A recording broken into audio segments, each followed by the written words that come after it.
اچھا سر، اس میں یہ بتائیے گا کہ ابھی آپ نے اسرا براسٹیک کی بات کی اور اس میں آپ نے کہا کہ پاکستانی جو جرنیل تھے انہوں نے بڑی مہارت کا مظاہرہ کیا تھا، وہ کس طرح سے اور کس طرح سے اپنے سے 10 گنا بڑا لشکر جو تھا اسے شکست دی تھی؟ دیکھیے اس میں بڑی اہم چیز جو ہے، اس میں سب سے بڑا کردار جو ہے ہمارے فرسٹ آرمڈ ڈویژن کا ہے، ملتان کا۔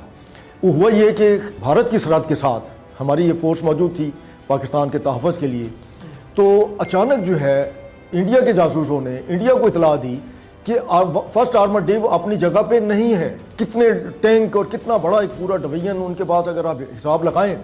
تو تقریباً 100 سے زیادہ، بلکہ اس سے بھی زیادہ تعداد ہے، مجھے اندازہ نہیں کہ کتنے ہو سکتے ہیں ایک ڈویژن میں ٹینک، وہ سارے غائب ہو گئے تھے۔ ان کے ساتھ ان کے باقی لوازمات جو ہیں وہ بھی غائب تھے، تو وہ پاگل ہو گئے کہ یہ کیا ہوا ہے۔ اب انہیں سمجھ نہیں آ رہی تھی کہ پاکستان کا فرسٹ آرمڈ ڈویژن جو ہے یہ غائب کہاں ہو گیا، اور یہ یقیناً ایک ایسی بات تھی کہ جو کسی کو پوری دنیا میں سمجھ ہی نہیں آ رہی تھی کہ یہ ہوا کیا ہے کہ راتوں رات جو ہے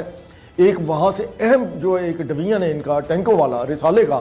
وہ غائب ہو گیا۔ تو اب یہ کہاں جا کر نمودار ہوگا انڈیا پہ حملہ کرنے کے لیے، تو جس کی وجہ سے انہیں اپنے حملے میں ڈیلے کرنا پڑا۔ اس کی وجہ یہ ہے کہ جو ان کا پنجاب کا بارڈر ہے، امرتسر، گرداسپور وغیرہ، یہ سارا وہاں پر اس وقت اتنی فوج نہیں تھی کہ اگر پاکستان کا فرسٹ آرمڈ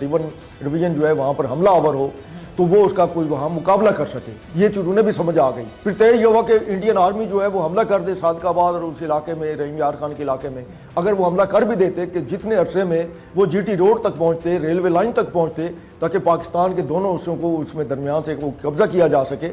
تو اتنے ہی عرصے میں فرسٹ آرمڈ ڈویژن جو ہے وہ امرتسر اور گرداسپور، یہ پورا علاقہ جو ہے رونتا ہوا پانی پت سے ہوتا ہوا سیدھا انہوں نے پہنچ جانا تھا نیو دہلی، اور اتنے ہی وقت میں۔ تو یہ وجہ تھی جس میں ان کا وہ ڈیلے ہوا۔ اب ہوا یہ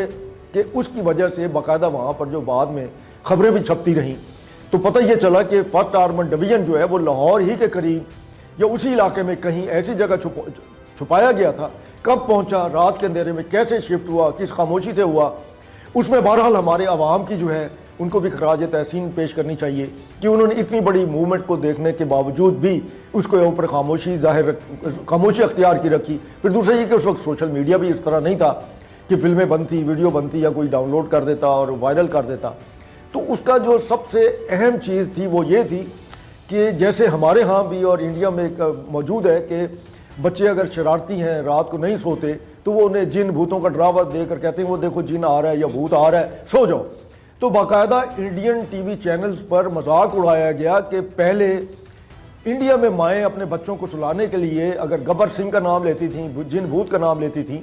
تو اب وہ کہیں گی کہ سو جاؤ بچوں، نہیں تو پاکستان کا فرسٹ آرمڈ ڈویژن آ رہا ہے۔